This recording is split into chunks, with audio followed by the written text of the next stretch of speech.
17ই August রাত প্রায় 11টা।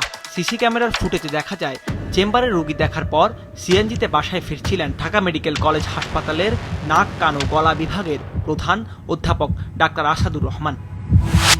শান্তিনগরের popular diagnostic সেন্টারের সামনে সিএনজিটির গতিরোধ করে একদল দুর্বৃত্ত। এরপর চিকিৎসকের উপর চালানো হয় হামলা।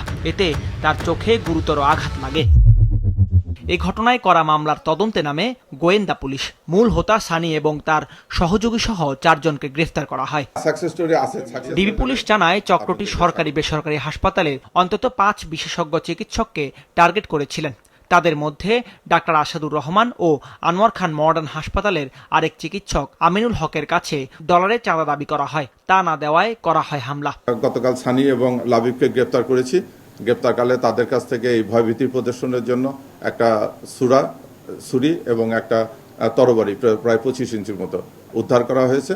তাদের বিরুদ্ধে অস্ত্র আইনে মামলা করা হয়েছে। ডিবি জানায় চক্রটির মূল হোতা সানি সিঙ্গাপুরে হুন্ডি ব্যবসার সঙ্গে জড়িত ছিল। সেখানে প্রায় 5 কোটি টাকা লোকসানের পর সেই ক্ষতি পোষাতেই দেশে ফিরে সে গড়ে তোলে 7 সদস্যের একটি অপরাধ চক্র। চিকিৎসকদের পাশাপাশি সমাজে প্রতিষ্ঠিত ব্যক্তিদের পরিচয় ও তথ্য সংগ্রহ করে তাদের কাছে মোটা অঙ্কের চাঁদা দাবি করত।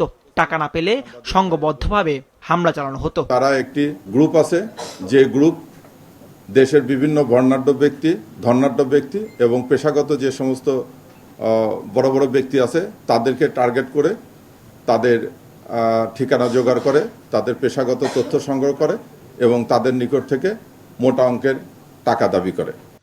চক্রটির বাকি সদস্যদের ধরতে অভিযান অব্যাহত আছে বলে জানায় পুলিশ।